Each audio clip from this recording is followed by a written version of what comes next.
Hello Ghost of Sushi fans, and today we'll be discussing Act 3 could have been a bit better, and I'm going to give you some main reasons of why. Now we're going to start with our first reason here. Just the plant life in general feels a bit copy-paste.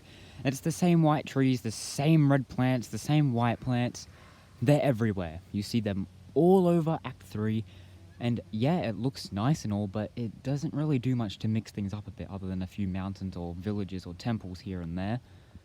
Or just a massive plain area that's been burnt, which I can understand for story purposes, but in terms of gameplay, this final act of the game really isn't that exciting in terms of exploration.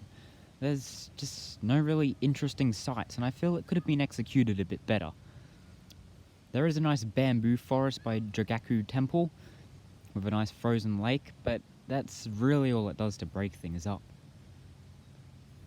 Now, coming in at number 2, we have the story itself, and I liked it. It was a nice conclusion to the game, but it felt a bit lackluster, you could say, compared to the other two acts. It felt a little bit rushed. Because usually you, Jin, are the one doing everything. And, it makes sense to get help and all, but in Act 3, you're kind of getting Yuna to go around and do all the extra tasks. And it felt a little bit rushed compared to what they had established with the previous two acts. The final two missions, though, mwah, chef's kiss. Good stuff right there. Did enjoy that thoroughly. Now, coming in at number 3, well, it's back on the exploration side of things. Now, if you have played the Mythic Tale where you get the flaming sword, you'll remember doing that quest that as you climb the mountain, you get like a freezing effect, and you've got to go around to fires up the mountain so you don't freeze to death. And that was fun. That was a really good gameplay mechanic right there. And the fact that it was only used for one quest felt a bit lackluster. It's honestly a little bit disappointing.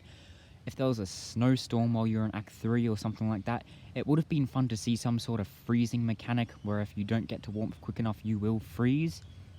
I feel like that would have been very interesting to implement.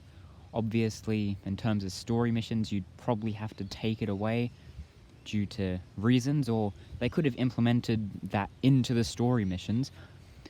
It would have been quite fun. Or maybe even certain armors you wear provide different warmth levels. But I feel it could have been a fun mechanic if they played around with that a bit more, and I'm honestly a little bit disappointed it's only in one mission. But hey, maybe if we get a sequel, we'll see a little bit more expand on this.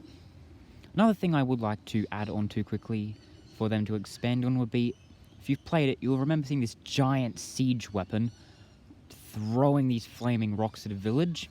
If you've seen it, you know what I'm talking about.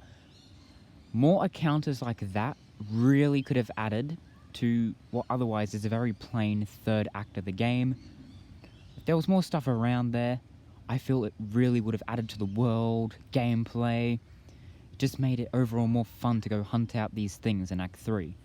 Keeping them exclusive to Act 3, the final act of the game, to have this last thing introduced to the game that's only in that last act, it would have felt really good. Would have been fun to do and satisfying to complete, especially as a nice reward as well. So I feel that was a bit of a missed opportunity right there, but in a sequel, hopefully they change things up a bit. And I guess we'll see. Anyways, that's all for this video, guys. I hope you did enjoy. Do subscribe for more Ghost of Tsushima talk, and I'll see you guys next time.